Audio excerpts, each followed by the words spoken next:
Waqt programm fuq ir-radju tal-Partit Nazzjonalista, daħlet telefonata ta' partitarju nazzjonalista minn Għawdex li esprima dak li huwa stess sejja bħala l-inkwiet tal-Awċin dwar Elixborġ. Dan brabta mal-ksur tal-istatut il wetta Elixborġ li ma jwaqqax id-distrett ta' Għawdex. Hello, Charles. All right? Mux ħażin, ħanajdlek.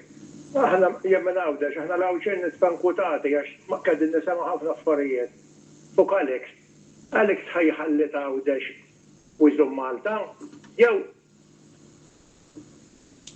għax intu jannaf li jżum fajn ikun ġeb li voti, mux fajn ikun ġeb l-inqas voti. Minnu fih wieġbet il-preżentatriċi tal-programm. Grazzi tal-mistoqsija tiegħek, ovvjament ukoll insambat nitlu anke fuq xi jgħid bħalissa l-istatut li kif tistgħu u tafu il-partit sissa irid jimxi ma' dak li hemm fil-ġurnata fl-istatut. Wara aktar telefonati kien imiss li segretarju ġenerali tal-PN Charles Bonello li kien mistieden fil-programm biex jagħti reazzjonijiet tiegħu.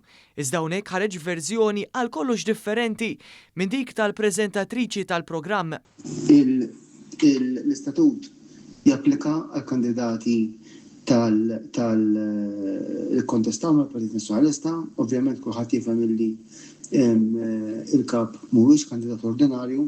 L-istatut tal-Partit Nazzjonalista f'artiklu numru 116 jgħid b'mod ċar li l-kandidat elett fil-Parlament minn żewġ distretti għandu jċedi s-siġġu fejn ġab l-inqas persentaġġ tal-voti.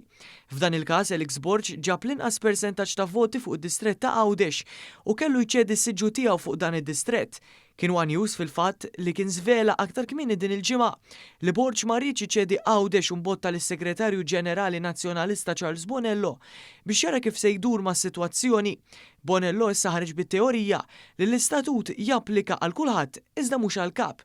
Sa dan it-tant dan il-punt qajjem ukoll waqt intervista li l-kap innifsu Elixborġ kellu fuq ir-Radju Nazzjonalista s-Sibt filgħodu.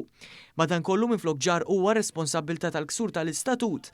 Il-kap nazzjonalista qal li huwa mexa fuq il-parir li kien mogħti lilu mill-President tal-Kunsill Ġenerali Mark Anthony Sammut li ddeskrivih bħala l-gwardjan tal-istatut.